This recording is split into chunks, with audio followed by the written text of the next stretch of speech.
Yeah, it is hard to believe that it's almost, I guess, tax day. Gone past April Fools, so we're getting to tax day. You know, it's been a fast quarter. You know, we had a lot of things going on in the city.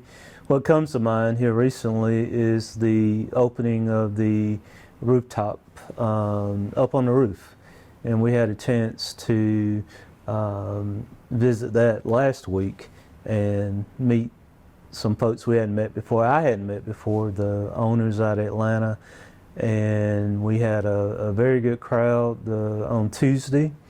The sunset was fabulous, 7:30 sunset, and the food was good. And so very pleased at how that turned out. And that's the top of the parking garage, and for people who don't know. Yes, that's the 7th floor of the parking garage next to the Home 2 Suites. And the manager is local, a graduate of Belton Honeypath, so she's back here doing Yep. that. And that what does that bring to downtown that we didn't have before? Just the venue. I mean, we didn't have the venue. And so we've been, over the last couple of decades, been about creating new venues. And we do partner with people that have something new to bring. And so I think probably the Home 2 Suites proved that we could have a downtown hotel. Let me back up. The Blakely Inn proved that we could have the occupancy rates of putting people downtown. And I think since the Home 2 Suites has opened, they've gone through a partial Clemson season. That occupancy rate has gone up, and we have so much going on. Anderson University, you know, the lake, fishing tournaments. And so the occupancy rate there has been good. And so the rooftop venue is just a complement to some of the other stuff that we've been doing. On the hotel, any updates on some retail for the ground floor? Anybody looking? No, I don't know. The partners there, the Patels and Mr. Timmons, obviously are still looking at things. This is just Terence Roberts talking, but the rooftop bar guys are the Home 2 Suites in that venue. They're the largest owners of Ruth Chris Steakhouses. And so I'll leave it to that. Be a good spot for one downtown. It would be. It would be. Any other ideas for downtown stuff? I know there's been, and this is just, you may not even have this on your radar, but I know there's been some talk over the years about needing an auditorium downtown or an events venue downtown. I know we've got Blakely Station. Any plans, the city working with them on that, or? I think the Blakely Station, again, put us in and I always thought that if we could have an event center like that, which we do, we have a hotel which we can occupy 100 people. It put us in the ballpark of small regional conventions, and I've seen that. We've had, the solicitor's office had a conference, a statewide conference, where they used the hotel, the event center. A sorority over the last 2 or 3 weeks, probably a month, had their state convention down here where they they had people occupying the Blakely Inn, the Home 2 Suites, and they used the event center. So for us to have an event center in our city is huge. A lot of cities don't have that. And so I think I just went to the Camellia Ball, you know, and so it's a situation where you have an event center downtown. Obviously that spills over into other hospitality industry things, and so it makes sense and we've invested in it too. We did the parking lot behind. Where would we be without that parking lot behind the event center? So we have a vested interest, the city does, in that event center, and I think there are more good things to come there. I guess what I was thinking too is the one piece of the puzzle seems to be missing is like an auditorium, like Spartanburg Memorial Auditorium. A city this size, we don't have a big stage with lots of seats. Yep.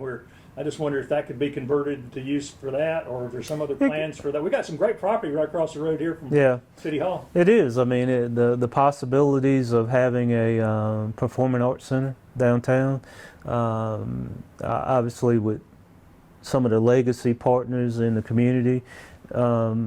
That has been talked about. You know, the good thing about us is we're small enough to where we have a thriving, whether it's arts, whether it's visual, performing arts, and so we have that, and that's the envy of some of even my Greenville friends talk about how envious they are of our performing arts, you know, the small part of that. So I think more things like that could come into play in the future. So yeah, I think that's from a very high level, is on people's radar. And all these we're talking about are quality of life issues. Let's talk about the expansion at the recreation facilities and what y'all will be able to do from there. Yeah, that was, we had the ribbon cutting there last week, and that was, it's a state-of-the-art facility with the turf. It allows us to, I think the good thing about turf is that it helps you in weather-related events. That space now has 4 ball fields. It can be turned into a football field, lacrosse, soccer. And so it has a full-fledged concession, bathrooms, and a picnic area. And so I thought about that space. Our former city manager, Linda McConnell, was at that groundbreaking. And I remember when we bought the 7 Products building that allowed us to expand that. And so again, probably it puts us in play, I think, for coordinating other fields, the Civic Center, the YMCA, and again, I think it puts us in a unique market now. And the demand for recreation activities is really growing in the city, right? Oh, for sure. I mean, we program not only for city residents, but I would say the Metropolitan School District 5. My counterparts in Pendleton and Williamston and the Iva, Pelzer, West Pelzer, they program Belton, they program athletics too.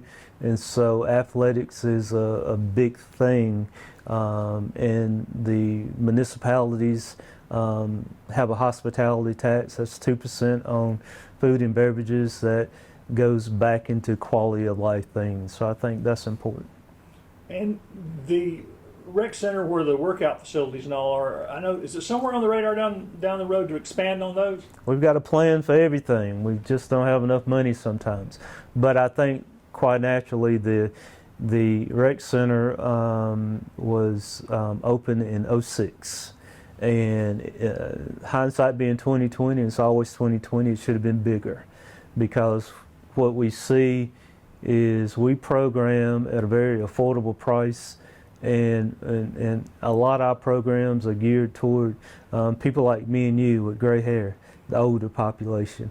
And so we're not competing against anybody.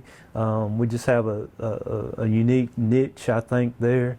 And so one of the ideas that we have in our recreation master plan is doubling that space. From a youth sports, having a couple of additional gyms, a dedicated wing to work out. And so I think that would be it's already part of the master recreation plan, and it's just a matter of implementing that. Now, the next step on that plan would be the extension of Lindley Park. Behind the new rec complex, you get a small sample of that trail that runs along Whitner Creek, and so ideally we would take that bike and pedestrian plan from the top of Lindley Park through the rec center to B. Thompson Park. So that's huge, and that would be the next step before the expansion of the rec center. We've got it. And the way I understand it is we are well into the architectural and the engineering phase of that, and so hopefully we'll be able to turn ground on. We will be able to turn ground on it sometimes this year. And that's a little more affordable than talking about a whole new wing on the rec center. It is, you know, trails and recreation and green space don't quite cost quite as much. Since last time we met, the northern gateway to downtown has really blossomed. All those places are open. Tell me about how the growth on that end is helping downtown. Well, it probably obviously expands the city from north to south, and it's kind of interesting how parking changes every 90 days, and so all of a sudden you see a need for more parking, probably in that area with the bistro and magnetic and the retail spots that are also occupied in that building on North Main Commons. The green space is being used. We thought it would be used, and that's great. You have a lot of activity. The Fickle Palette seems like it's doing well. So you create a lot of stuff right there. So we continue to try to look at how we plan that growth. Yeah, I think there's 7 or 8 new businesses in that one building Yes. there next to. Mm-hmm. We were talking about that a minute ago. Are there any plans to find a developer on the south side to kind of do some of the same stuff? Because I know these buildings over here have gone through multiple. Yeah, I mean we the building across from City Hall. We understand that there are plans for that, and there have been. I mean, we have developed that into our plan. I think it's just a matter of getting the right developer involved in that, and I think that will happen sooner than later. I noticed, and we knew that Taco Loco is moving from that space to Whitner, and which I think is a good move for them, but it allows, I think, the owners of that building to start the renovations of that building. So I'm very excited about that. I'm very bullish towards South Main. I mean, I think the good thing about South Main Street is that it already has sidewalks, wide sidewalks. I can envision the space across the street, the space catty corner here that we own, where the old McDougal's funeral home. I see that part of South Main Street happening too. Because I know this side of town has been traditionally the. Oh, I know I was going for this.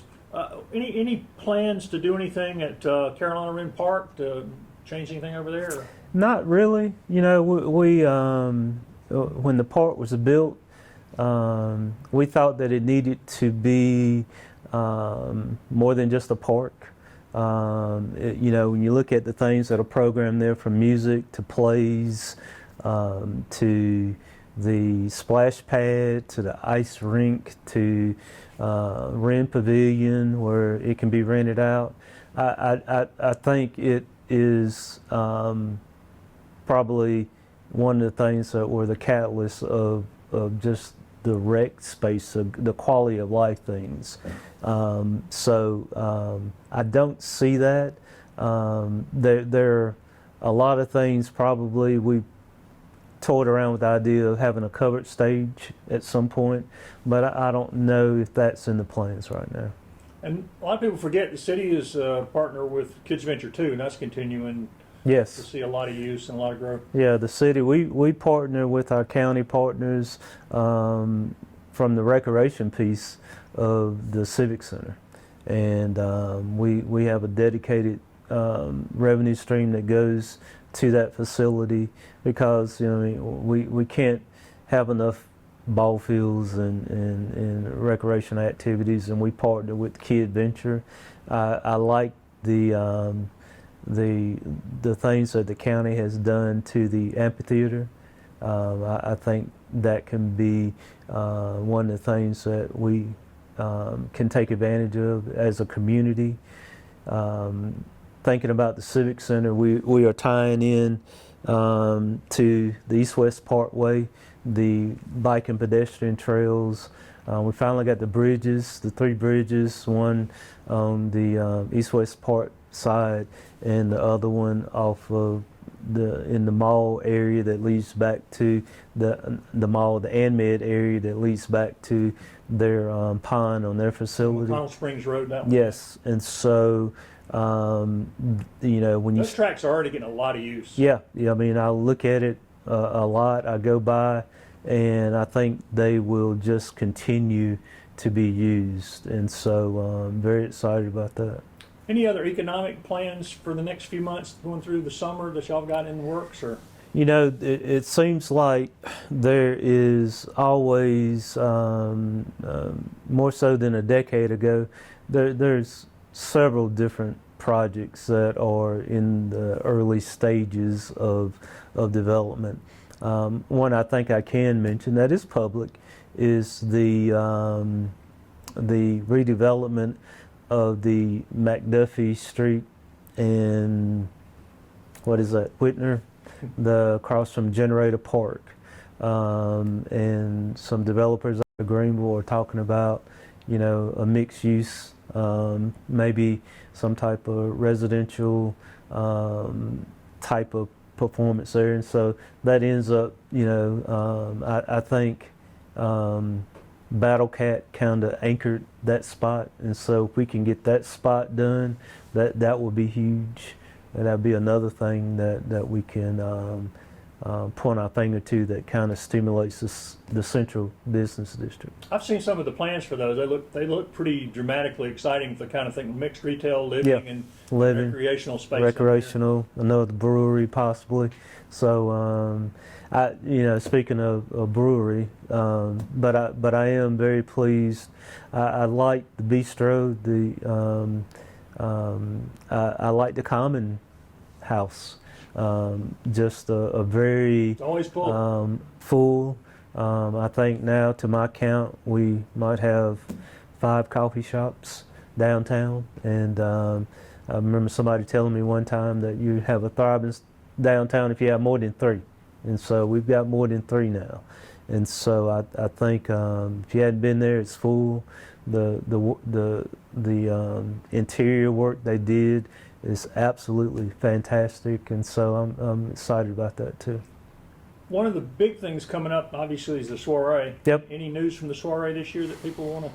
You know, I think, knock on wood, you know, we want great weather. You know, that is the main thing. You can't control Mother Nature, but I think I'm really excited. I think the city, I've always thought that we needed to provide the infrastructure to that. I mean, I think one of the reasons that the soiree went away is because the volunteers got older, and so we can handle the infrastructure. We'll put up the infrastructure and tents and so forth, and we have.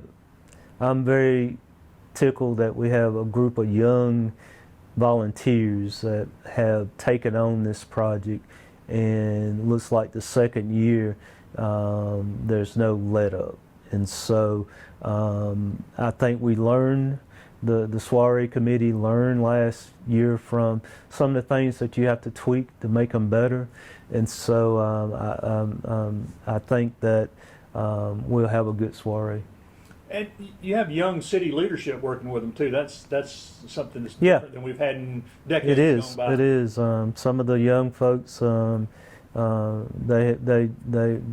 smart, and they're innovative, and they know how to get things done. And so I'm very pleased with not only our city leadership in that department, but across the community. And what were the reviews of having all the electricity available last year for the first time, having electrical everywhere they needed it? I know that was a big new thing, right? Yeah, that's the infrastructure part of it. I mean, and we can do that. We can make it safe. We can do that. We can have a good environment, and so we can do all of that. And I think that it's a good mix of music and recreation and arts and food, and so and beverages, and so people had a good time last year. Any other big city events coming up over? I know we got not long after that we got the Main Street program kicking back in. Yeah, we had the Main Street program. Speaking of Carolina Wren Park, we'll continue with our movie nights. We will have, someone was telling me, I can't remember the name of the play, but we'll have the Marketplace Theater and Anderson University and the city will put on a play again this year in the park. It's just there are a lot of good things going on. Our county people are continuously adding employment opportunities, and that's important. And we've got to create housing and quality of life things. And so it's a very exciting time. Now, is the downtown housing still full? To my knowledge, it is. I mean, it's full. Made me think about the CDC development. I understand that they're very close to that's on Tribble and Fair. Yep. And so they have some existing buildings that they will renovate and make into apartments, and add some existing buildings. So that's 160 some odd more apartments downtown. The lofts at the Palmetto, I understand, are occupied. Same thing with the Calhoun. Other areas that we have, just the residential above the retail. And so it's a very, people want to have that urban experience where they're the Chicola. They want to be able to live downtown, walk to venues, and I think that's something that is become more prevalent across the country. And that growth to the west, that's just a natural result of where the land is and what's available? It is. Part of this plan, or is this? No, I think, that goes back to Shock This Block, where we identified these areas of growth, and that's coming to fruition. We also, I'll say, have some consultants here in town. They've been here for 6 months, 7, 8 months for our new comprehensive plan. And so very excited and in the comprehensive plan, we're looking at a lot of different areas around the city. And it's based on some meetings you had with citizens and stuff, this plan, right? Yep. I think we've always, since my time, and John Moore and Linda McConnell, David McEwen, city managers and the administrative team, we've always thought that the Midtown area had potential to grow, and I really do believe that it does. When you look at the location, you look at the residents around the Midtown area. In Midtown, I'm talking about, I guess the focal point would be Krispy Kreme donuts, Ingles, the post office. That's what we would consider our Midtown.